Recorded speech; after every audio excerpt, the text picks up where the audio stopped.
Nancy and Roger are taking a boat trip today with their parents from Albany down to New York. Here is the name of the boat, the Alexander Hamilton. People are still coming up the gangplank, but it is almost time to start. It is time to start. As Roger and Nancy look on, men are taking away the gangplank.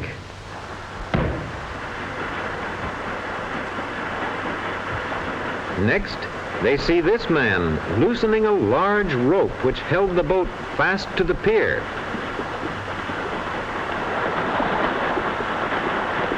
Our boat's big wheels churn the water as we back away from the pier.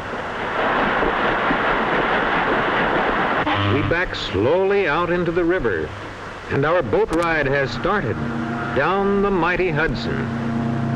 Nancy and Roger will see many ways by which people use the river. This large ship does not carry passengers. It is being loaded with lumber and other heavy freight. Across the river, we see a great hole in the ground. It is a rock quarry where people dig out stone. Because the quarry is near the Hudson River, the stones are usually put on barges like these, which carry them down the stream. The barges are fastened by a long rope to a strong little tugboat which pulls them along. Nancy and Roger and all the other passengers are enjoying the smooth glide of the boat through the water. This lighthouse is one way in which a boat trip is made safe. It marks a shallow spot so boats can steer away from it.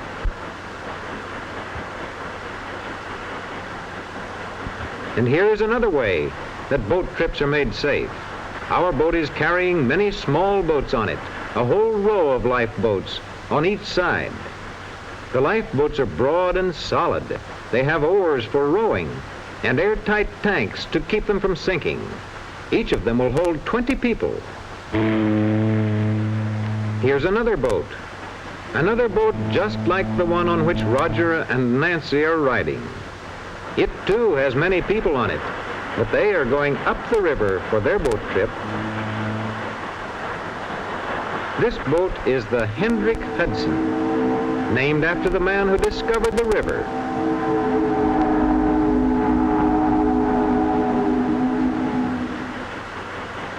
Inside this pilot house is the captain of our boat.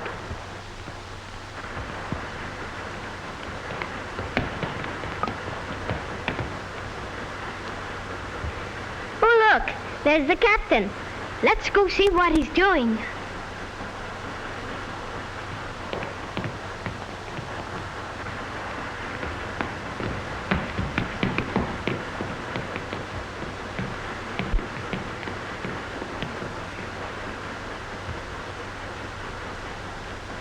Well, well.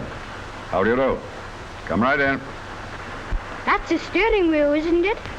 Yes, when I turn it this way, makes the boat go to the right.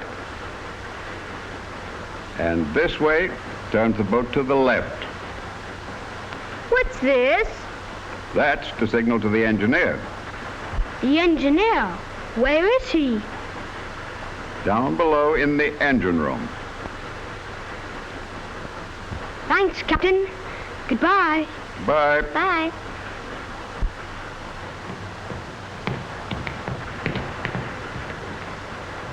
Our boat has just passed under a bridge, a high bridge built to carry railroad trains across above the river from one shore to the other. And now we are coming close to a town. Our captain has signaled everyone that we are passing. Here is a ferry boat loaded with people and cars waiting for us to pass so they can go across the river to the... There is no bridge here for automobiles. There are many kinds of boats on the river. Here, for example, is a kayak, a little boat that has to be paddled.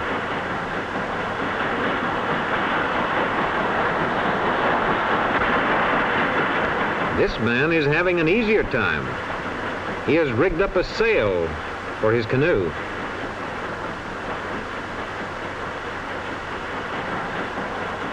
And these people have a larger sailboat.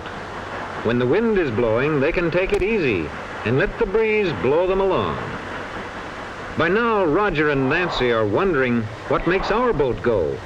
They remember the captain told them that our engineer was down below, and here they are above the engine room. What a big piece of machinery helping make the boat go. And how smooth and powerful it seems.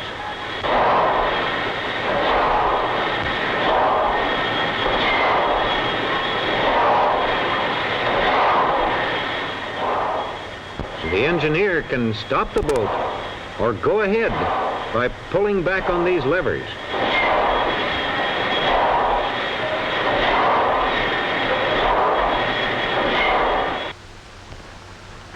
Roger and Nancy again come up on deck so that they won't miss anything.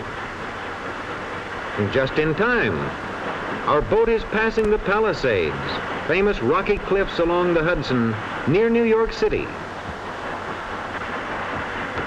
This is another freight boat carrying about the same kind of heavy goods that freight trains carry on land. And this is a motor yacht, bright and richly finished. People on it are going for a pleasure ride up the river. And now, a cabin cruiser.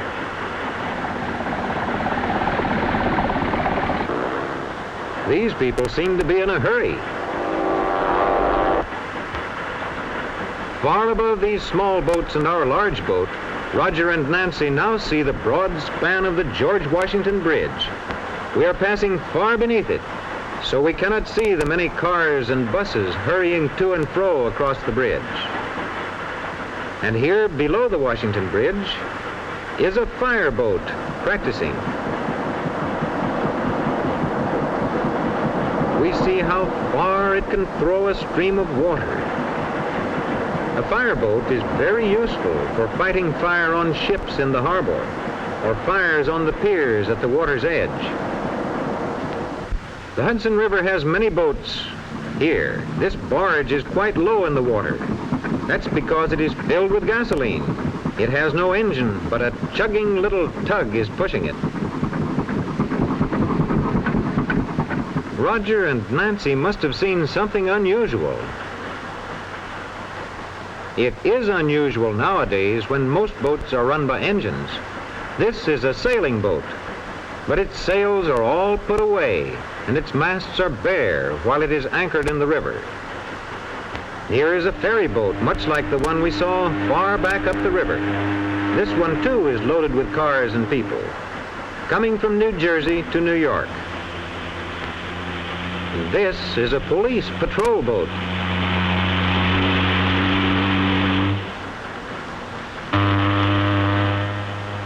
An ocean liner has just come in, and a tug is helping it to its pier.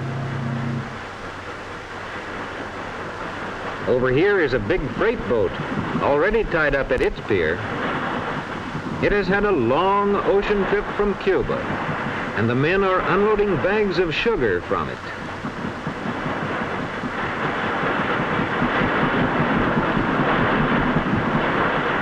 Up ahead, a huge ocean liner is backing out into the stream. One of the largest ships afloat. Most big ocean liners have strong little tugs like these to help turn them about in the river when starting out on a voyage or when coming in.